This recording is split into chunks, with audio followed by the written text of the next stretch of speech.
അരൂരിലെ ആകാശപാത നിർമ്മാണം ആരംഭിച്ചതു മുതൽ നഷ്ടപ്പെട്ടത് 17 ജീവനുകൾ. കഴിഞ്ഞ ദിവസം അരൂരിലുണ്ടായ വാഹനാപകടത്തിൽ പാലക്കാട് സ്വദേശി അരുൺകുമാറിനാണ് ദാരുണാന്ത്യം സംഭവിച്ചത്.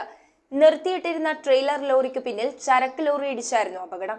അരൂർ ദേശീയപാതയിൽ സെന്റ് ആന്റണീസ് ചാപ്പലിന് സമീപം നിർത്തിയിട്ടിരുന്ന ട്രെയിലർ ലോറിക്ക് പിന്നിൽ ചരക്ക് ലോറി ഇടിച്ചായിരുന്നു അപകടം. ദേശീയപാതയോരത്ത് പാർക്ക് ചെയ്തിരുന്ന ട്രെയിലറിന്റെ പിന്നിൽ തമിഴ്നാട് രജിസ്ട്രേഷനിലുള്ള ലോറിയാണ് ഇടിച്ചു കയറിയത്. പാലക്കാട് സ്വദേശിയായ അരുൺകുമാറാണ് വാഹനാപകടത്തിൽ മരണപ്പെട്ടത്. അഗ്നിരക്ഷാസേന എത്തിയാണ് രക്ഷാപ്രവർത്തനം നടത്തിയത്. ഉയരപാത നിർമ്മാണം നടക്കുന്നതിനാൽ വീതി കുറഞ്ഞ റോഡരികിൽ ട്രെയിലർ ലോറിയുടെ അനധികൃത പാർക്കിംഗ് ആണ് അപകടത്തിന് കാരണമെന്നാണ് അറിയുന്നത്. ഇന്നലെ ലോറി അവരെ കണ്ടെയ്നർ ലോറി ഇവിടെ കൊണ്ടുവന്നിട്ടപ്പോൾ ഒരു ബാക്കിൽ എന്തെങ്കിലും ഒരു സിഗ്നൽ ഒന്ന് കാണിക്കാൻ അപകടം നടക്കില്ല. പാവപ്പെട്ട അദ്ദേഹം ഇവിടെ മനുഷ്യനെ അറിയാൻ പറ്റിയ സംഭവം.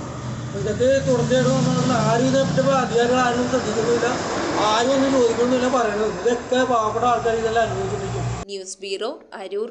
റിങ്ങുകൾ 1 ഗ്രാമിൽ തുടങ്ങുന്ന മാലകൾ, നെക്ലസുകൾ 9,000 രൂപ മുതൽ ഡയമണ്ട് നെക്ലസുകൾ 1 ലക്ഷം മുതൽ ആരംഭിക്കുന്ന വെഡിംഗ് സെറ്റുകൾ. കൂടാതെ നിങ്ങളുടെ പഴയ സ്വർണത്തിന് ഏറ്റവും ഉയർന്ന മൂല്യവും. Maharaja gold and diamonds,